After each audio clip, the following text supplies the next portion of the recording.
Bacolod City Emergency Operations Center ginkumpirma nga nakabisita sa Bacolod ang OFW nga nagpositibo sa Omicron Variant. Apang EOC nagpahayag nga indi na ini active case. Yaring balita nga itong gintutukan. Ginkumpirma sa tagpamuno sa Bacolod City IATF nga may na-detect nga kaso sa Omicron Variant case sa Bacolod City.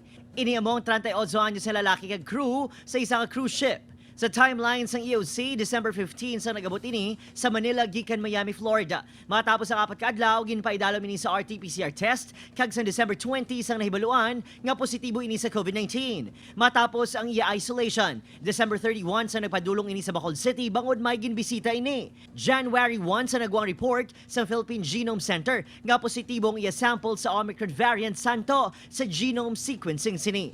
Sunod sa City IATF, ang madugay kag masami delayed nga resulta kag reporting sang genome sequencing ang natunaan sang delayed man nga response sa mga LGU. Ang ining mga countries nga high risk, pag abot hindi ta pag-discharge ang aton OFW kung hindi ta ma-confirm sa genome sequence na they are free from Omicron variant, no?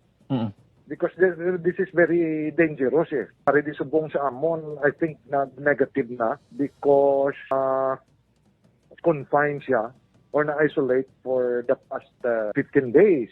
But what if kung carrier pa siya? Papaglaro sa EOC, hindi na iniaktibo nga kaso. Naka-isolate na ini kaliwat ipaidalom sa RT-PCR test. Una naging panawagan sa alkalde nga maghalong sa makalar mga variant nga ginatunaan sang surge sa iban nga pungsod. They are also registering record number of cases. That should somehow tell us or even warn us nga kung hindi kita mag-andam diri mismo, basi magbalik ang aton nga mga problema sa COVID. Liwat kay gibuksan sa buong adlaw ang mga vaccination sites sa mall kag pila ka mga barangay gututukan ang paghatag sang booster shots. Upod Kirinal Casilio, Adrian Prietos, 1 Western Visayas.